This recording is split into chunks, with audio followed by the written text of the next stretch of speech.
والسلام عليكم ورحمه الله. معاكم زيكا، والنهارده بنشوف افجر خط نص موجود في انجلترا. يعني كده لو بتشوفنا على الفيسبوك او على التيك توك فاعمل لي فولو، ولو بتشوفنا على اليوتيوب فاعمل لي سبسكرايب واعمل لايك للفيديو، ولو داخل لو ما عجبكش شير اللايك عادي.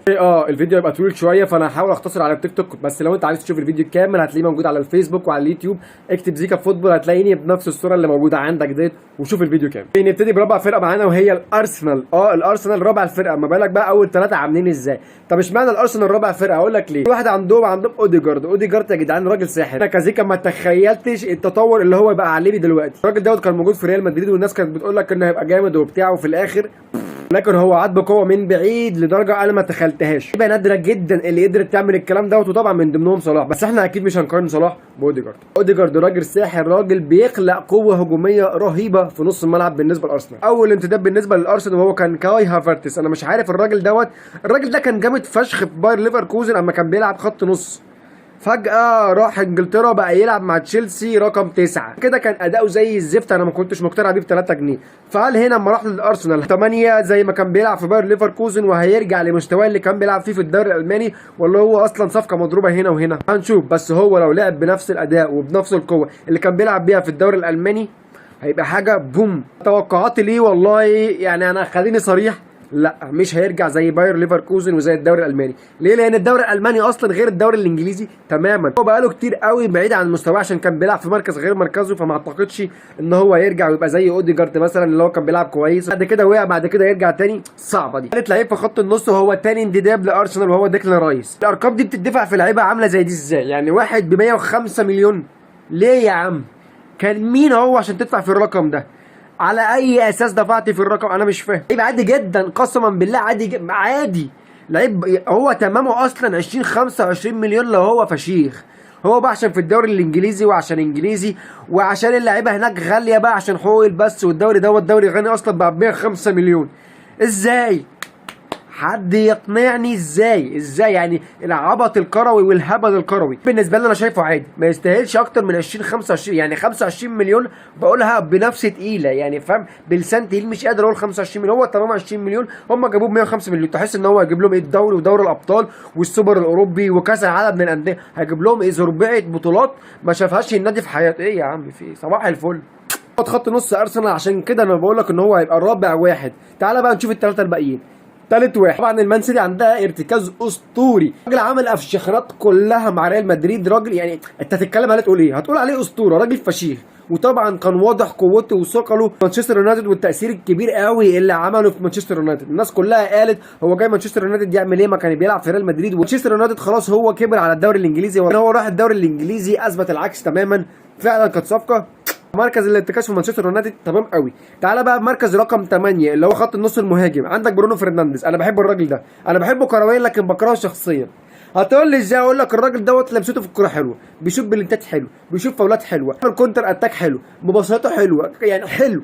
لكن بغل ابن وسخه، يعني بغل رهيب. انت جايب الغل ده منين يا ابني؟ يا ابني العب من غير، خليك بص، خليك ابيض من هنا من جوه كده، هتلاقي الدنيا معاك احلى والناس كلها تحبك وانا هحبك. لكن ما علينا، ده تاني واحد. تالت واحد بقى ماونت. انا مش فاهم برضو ماونت انت جبته على اي اساس ومديله رقم 7 اللي هو الرقم الاسطوري في مانشستر يونايتد لكريستيانو رونالدو؟ انت على اي اساس بتديله الرقم ده؟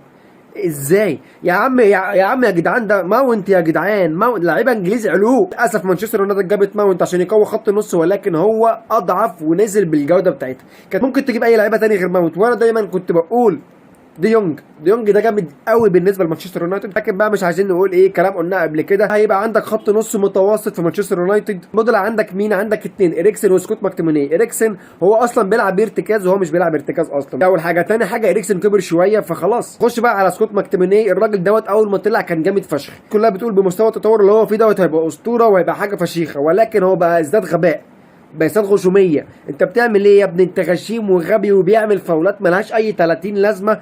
بينزل تحس ان هو ما وقفش في خط النص، وللاسف ضيع نفسه. مانشستر يونايتد هتاخد معانا المركز الثالث. نخش بقى على التاني. عجبتني ليفربول لما عملت احلال وتجديد لخط النص، لان هو كان محتاج احلال وتجديد من سنين، ولكن كانت ماشيه معاهم. ولكن اخر سنه اللي باظت منها خالص، وبان فعلا العهر اللي موجود في خط النص بتاع ليفربول. ليه انت كنت ماشي بيه ازاي اصلا؟ من اول واحد اليكسيس ماك، الراجل دوت جامد فشخ. الراجل ده تحس هو بص عنده مشكله 24 وشكله يدي على 34، شكله عجوز فشخ. بس ما علينا، احنا لينا بادائه مش بشكله. بص يا معلم، الراجل دوت عليه اوفرات وعليه رؤيه في الملعب جامده فشخ. هو انت لو انت فين انا هديلك الكره عند رجلك. في حاجه هو دوسترول شويه، ارتكاز، بيعرف يستخلص الكره. تالت حاجه بقى ان هو عنده كور ثابته حلوه فشخ. الراجل دوت بيعرف يشوط بلنتات حلوه قوي، وبيعرف يشوف فاولات حلوه قوي، وديت ميزه كويسه. حاجه بقى ان هو هارش الدوري الانجليزي، وهو كان في الدوري الانجليزي وكان بيلعب مع مين؟ مع ديزيربي. الراجل دوت راجل تقيل فشخ وبيطلع لعيبه حلوه. كان انتداب بالنسبه لليفربول حلو فشخ. من لعيب في خط النص وهو الثاني انتداب، واسمه دومينيك حاجه كده، انا مش عارف اقول اسمه الثاني،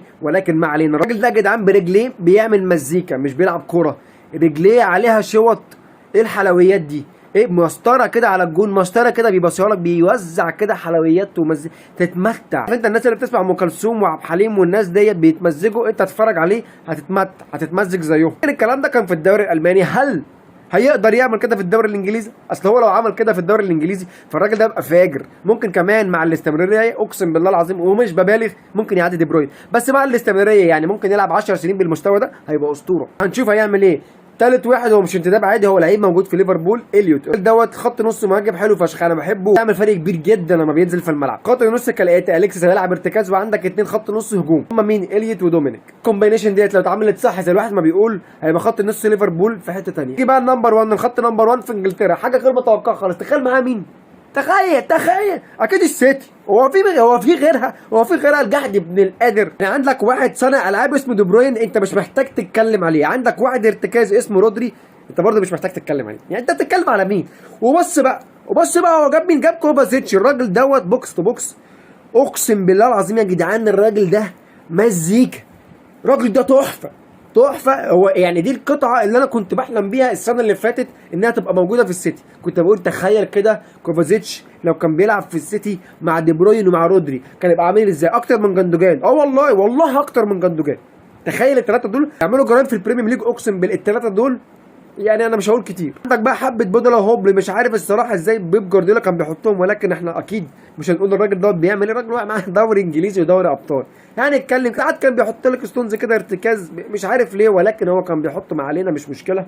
وساعات كان بيحط لك برناردو سيلفا. الراجل دوت المفروض ان هو جناح، ولكن هو كان بيحط لك في خط النص. يعني حبه بودلا برضه، يعني يلا مش هيخسروا. دول التوب 4 في خط النص في انجلترا، اولهم السيتي، ثانيهم ليفربول، ثالثهم مانشستر يونايتد، والرابع والاخير ارسنال. عايز اعرف انت ترتيبك كان ليهم ازاي، ويكتبوا لي في التعليقات.